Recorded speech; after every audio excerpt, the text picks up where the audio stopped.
We're going to do a tutorial here how to create a box that opens and have a toy pop out of it. Toy Money!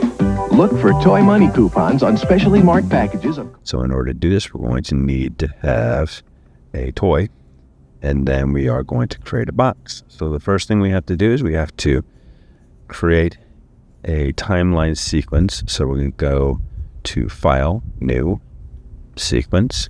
It doesn't matter what these settings are right now because it's just a tutorial.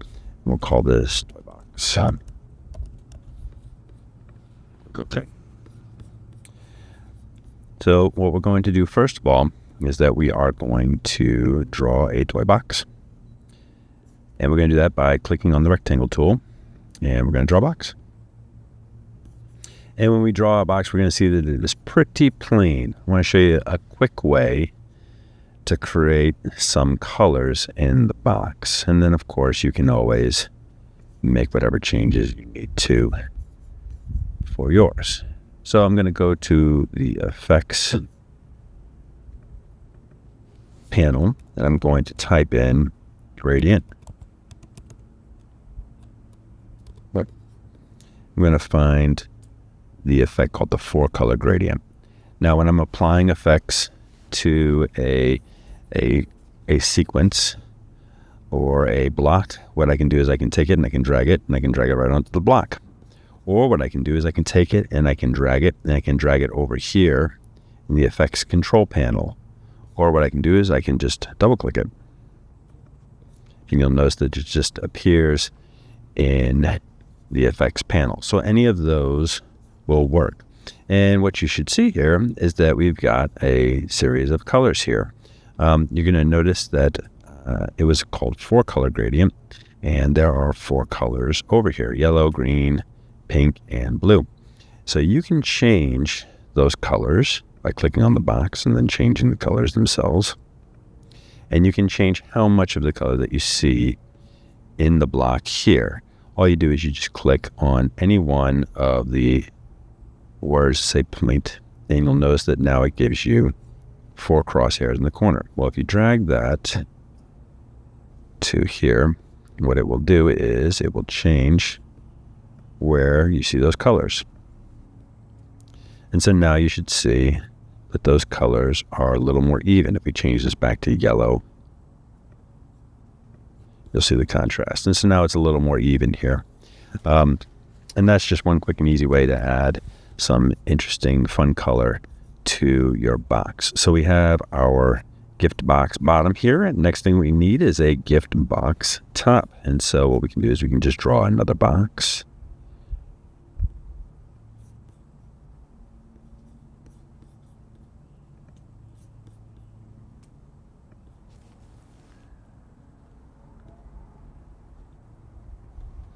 And you'll notice that the color is not the same. So let's explain what happens when you start dropping effects in here.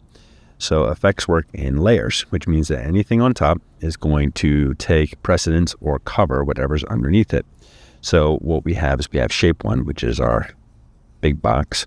And then right on top of that is the 4-color gradient. That means that the 4-color gradient is going to color anything that is underneath it, including the shape 0. Shape 2 is our top. And so if we want our color gradient to be on shape 2 as well, what we have to do is we have to either take shape 2 and drag it underneath 4-color gradient, or we can take 4-color gradient and we can draw it up. And you can see now that our shape is being impacted by that effect, the 4-color gradient.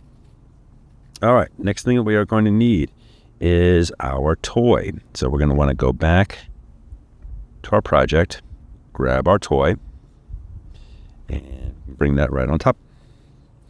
And this is going to allow us to manipulate our toy how we need it to be.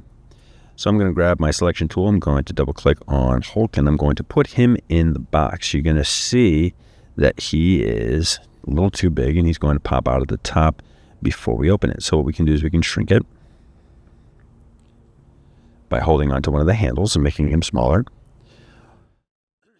Or we can mask out his feet. And I'll show you both methods. I'm going to show you this one first. What we want to do now is we want to animate this top opening, and then we want to animate the Hulk popping out of here. So making sure that we have our graphic text, our graphic block selected, we are going to move our anchor point to where we want the effect to take place. We're going to move it to right there because we want it to hinge there. And what we are going to do is we are going to take shape 2. We're going to scroll down to the rotation. We're going to click on the rotation stopwatch, which lays down a rotation keyframe. Now remember, all these keyframes say is that this is the setting for this video at this moment. We're going to move it in a little bit, and what we're going to do is we are going to change the rotation setting. We're going to open the box. Ta-da! There it is. And it's going to create for us another keyframe. Now, while that is happening, we want our Hulk to pop up. So what we'll do is we will play the video until it gets to where we want it to be, and then we are going to set some keyframes for the Hulk. So we're going to select the Hulk, and we're going to go to motion, and we are going to click on the position keyframe here. And when we want him to pop up, with the video in a little bit, and we're going to select him, and we're going to pop him up. And that's going to set 2 keyframes. We can watch the whole effect now. Okay, that's pretty good. I think that both of those effects are happening too slowly. So what I can do is I can speed them up by moving the keyframes closer to each other. Grab this keyframe.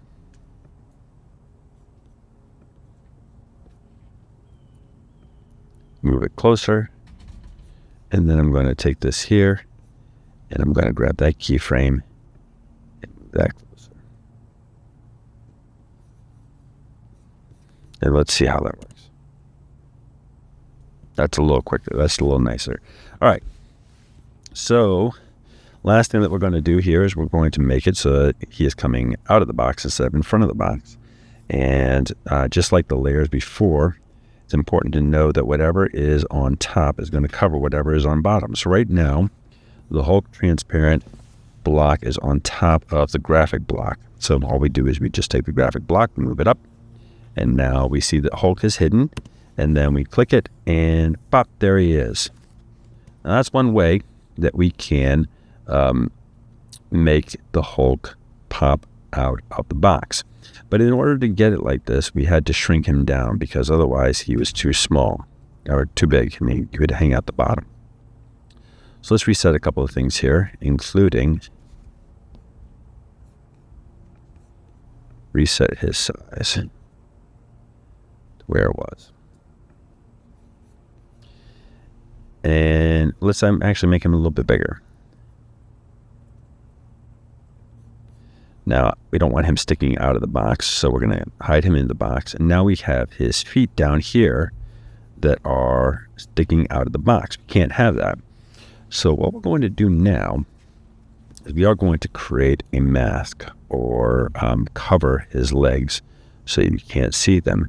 So what we have next is an opacity option here, and we are going to create a 4-point polygonal mask.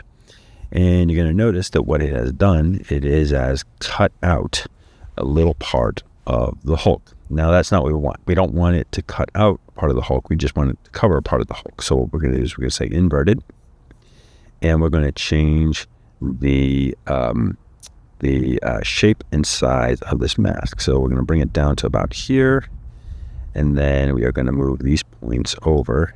And you'll notice that whatever it is that we move to covers it. It doesn't have to be a perfect rectangle. It doesn't really matter. Everything underneath it is going to be hidden anyway. And what we are going to do now is we are going to animate this and see how it looks. Ta-da! There it is. The only thing, of course, is that the Hulk is once again on top of the box, and we fix that by moving the graphic there. And we see now that he is big, and we do not see his legs dangling out at the bottom. So this is how you create the toy popping out of the box effect.